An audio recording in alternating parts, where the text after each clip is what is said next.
मुझे हम अल्फाज जुमले कर रहे थे, मैंने आपको बताया छठा लफ्ज़ हम पढ़ रहे थे, हमें अपनी चीज़ें संभाल कर रखनी चाहिए। हमारा सातवां लफ्ज़ था क्रिकेट, मुझे क्रिकेट खेलना पसंद है। ठीक है, अब हमारे अल्फाज और जुमले मुकम्मल हो गए। हमने इस किताब में इस कहानी की गर्मियों की छुट्टियां की रीडिंग की, इसके सवाल और जवाब पढ़े, इसके जुमले बनाए। अब हम इसकी मारूजी सवालात में खाली जगह पूर्व वाला सवाल करेंगे। आप देखें, अब अपनी इसके मशकी सवालात निकालें। गर्मियों की छुट्टियों में पेज नंबर 35 पर दुरुस्त जवाब के दायरे को पेंसिल से भरिए और खाली जगह में लिखिए। ठीक है, ये सवाल है दुरुस्त जवाब के, पेज नंबर 35 है, 35 सफ़ा नंबर 35 है। दुरुस्त जवाब के दायरे को पेंसिल से भरिए और खाली जगह में लिखिए। हफ्सा के बस्ते में बहुत सी डैश भी थीं। हफ्सा के बस्ते में बहुत सी डैश भी थीं। अब अपनी किताब खोल के सामने रखें और फिर देखें, इसमें 4 ऑप्शन हैं, चूड़ियाँ, किताबें, गाड़ियाँ, मिठाइयाँ। हफ्सा के बस्ते में क्या थी? किताबें थीं। हफ्सा के बस्ते में बहुत सी किताबें भी थीं। आपने किताबें को सर्कल को फिल करना है। अब दूसरे सेकंड वाला देखें, बस सुबह डैश बजे कोयटा पहुंची। बस सुबह डैश बजे कोयटा पहुंची। अपनी किताब को सामने रखें ताकि आपको आसानी से समझ आए। 7, 8, 7:15 या 7:30 4 ऑप्शन दी हुई हैं। आपने लिखना है बस सुबह 7 बजे कोयटा पहुंची। 7 के सर्कल को पेंसिल के साथ भर दें। 4 दिन के बाद डैश के जरिए कराची वापस आए। ऑप्शन है ट्रेन के जरिए, कोच, गाड़ी या हवाई जहाज। किसके जरिए वो कराची वापस आए थे? ट्रेन के जरिए। 4 दिन के बाद ट्रेन के जरिए कराची वापस आए। आप ट्रेन के सर्कल को पेंसिल से फिल कर दें। नेक्स्ट हमारा है, कायदे आजम ने बीमारी के आखिरी दिन डैश में गुजारे। कायदे आजम ने बीमारी के आखिरी दिन डैश में गुजारे। कराची, ज़ियारत, मुल्तान या पेशावर। इन 4 जगहों में से आपने अपने आखिरी दिन कहाँ गुजारे थे? कायदे आजम ने बीमारी के आखिरी दिन ज़ियारत में गुजारे। ठीक है, ज़ियारत के सर्कल को पेंसिल से भर दें। कायदे आजम ने बीमारी के आखिरी दिन ज़ियारत में गुजारे। अब आपकी इस सबक में सफ़ा नंबर 36 पर एक सवाल है, अलिफ बाई तरतीब। अलिफ बाई तरतीब क्या होती है? कुछ अल्फाज दिए गए हैं और कहा है कि उनकी अलिफ बाई तरतीब दें।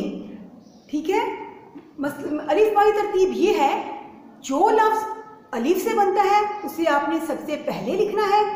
उसके बाद आप देखें अलिफ के बाद क्या आता है? अलिफ के बाद बे आता है। जो लफ्ज़ बे से बनता होगा उसको आपने सेकंड पे लिखना है।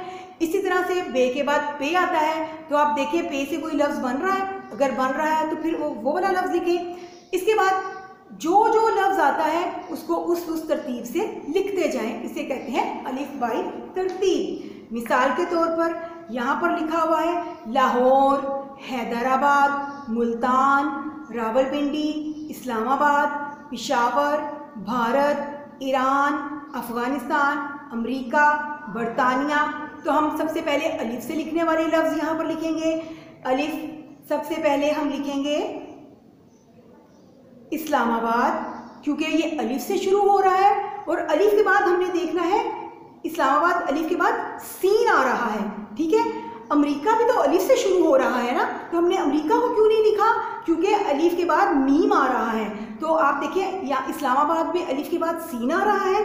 चूँकि सीन मीम से पहले आता है इसलिए इस्लामाबाद को हम पहले सर्कल करेंगे और अमेरिका को बाद में, क्योंकि अलिफ के बाद अमेरिका आ रहा है, मीम सीन के बाद आता है। जो लफ्ज़ पहले आते हैं उनको हमने पहले लिखना है, जो बाद में आते हैं उनको बाद में लिखना है। इस्लामाबाद, अमेरिका। ठीक है, उसके बाद आएगा ईरान। अलिफ और ये है, अलिफ के पहले हमने देखना है अलिफ सबसे पहले आता है, उसके बाद जो सेकंड वर्ड है वो हमने देखना है पहले आता है या बाद में आता है। ये अलिफ के बाद ईरान में अलिफ के बाद ये है, चूँकि ये सबसे लास्ट पे आता है इसलिए ईरान को हम बाद में लिखेंगे, पहले लिखेंगे इस्लामाबाद, अमेरिका और ईरान। फिर हम लिखेंगे भारत, फिर बरतानिया। अलिफ के बाद बे के आगे, बे के बाद आप देखें पे से कोई लफ्ज़ बन रहा है इसके अंदर, पे से बन रहा है पिशावर, तो हम पिशावर को लिखेंगे। ठीक है, अब हम देखेंगे कि पे के बाद कौन सा इसमें ऐसा लफ्ज़ है जो पे के बाद देखिए टे, से, जीम, चे, हे। अब दरमियान में किसी भी लफ्ज़ से कोई लफ्ज़ नहीं बन रहा, हाँ हे से एक लफ्ज़ बन रहा है, तो हम क्या करेंगे, पे के बाद ते देखिए, ते से कोई लफ्ज़ नहीं बन रहा, टे से भी कोई लफ्ज़ नहीं बन रहा, से सी आगे हम देखेंगे जीम से भी कोई लफ्ज़ नहीं बन रहा, चे से भी कोई लफ्ज़ नहीं बन रहा, हे से कोई लफ्ज़ बन रहा है जी, हैदराबाद। अब हम हैदराबाद को सर्कल कर देंगे। ठीक है, अब हम देखेंगे हे के बाद क्या आता है, खे। क्या खे से कोई लफ्ज़ बन रहा है, नहीं बन रहा, खे, दाल, डाल, जाल, रे, अड़े, जे, ये, सीन, शीन, स्वात, ज़्वात, तोई, जोई, आइन, गाइन, फे, काफ, गाफ, लाम, लाम से लाहौर बन रहा है, मीम, मीम से मुल्तान बन रहा है, लाम पहले आया इसलिए लाहौर को पहले सर्कल करेंगे और मुल्तान मीम से बनता है इसलिए उसको बाद में सर्कल करेंगे। अब आपको पता चल गया कि अलिफ बाई तरतीब क्या है। जो लफ्ज़ अलिफ से बनते हैं उन्हें पहले लिखेंगे, फिर बे आता है, फिर बे के लफ्ज़ लिखेंगे, फिर उसके बाद जो अलिफ बे की तरतीब में जो लफ्ज़ आते हैं, जो लफ्ज़ पहले आता है उस लफ्ज़ को हम पहले सर्कल करते जाएंगे। हमने आज का सबक पढ़ा गर्मी की छुट्टियाँ। तो गर्मी की छुट्टियों के हवाले से आप बताएं कि आप गर्मी की छुट्टियों में कहाँ सैर करने के लिए जाते हैं।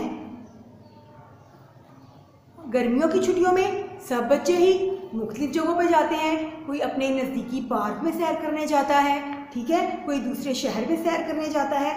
आपको चाहिए कि आप एक कॉपी लें, उसमें बिल्कुल छोटा सा 5-6 लाइनों का एक पैराग्राफ लिखें जिसमें आप लिखें कि गर्मी की छुट्टियों में आप सैर करने कहाँ जाती हैं। ठीक है, उसमें अपने सफ़र का हाल लिखें। जैसे आप लिख सकती हैं कि गर्मियों की छुट्टियों में मैं अपनी नानी के घर किसी भी शहर में जो रहती हूँ उसका नाम लिख दें, मैं पिंडी गई, रास्ते में मैंने पहाड़ देखे, दरिया देखे, दरख्त देखे और मुझे बहुत मज़ा आया।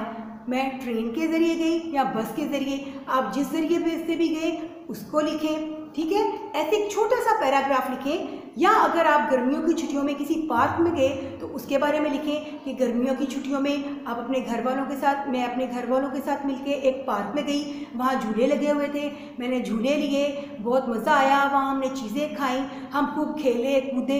ठीक है, ऐसे एक छोटा सा पैराग्राफ लिखें। इससे ये होगा आपको कोई भी, ये आपकी क्रिएटिव राइटिंग होगी, आपको चीज़ें लिखना आएंगी। अब हम अपने इस सबक को ख़त्म करते हैं। आपको सवाल और जवाब भी पता चल गए, आपको अल्फाज के जुमले भी मैंने बना दिए। अब आपने ये करना है, आपने इस सबक को दोबारा से खुद से इसकी रीडिंग करनी है। जो मुश्किल लफ्ज़ लगेगा आप इसके मुश्किल अल्फाज यहाँ से देखें, नहीं तो इस वीडियो को ओपन करें, मैंने आपको बताए हैं वो देखें और सवाल और जवाब को याद करें और रोज़ का काम रोज़ करें ताकि आपको बाद में परेशानी ना हो। यकीनन आपको इस सबक की बहुत अच्छी समझ आ गई होगी। अल्लाह हाफ़िज़।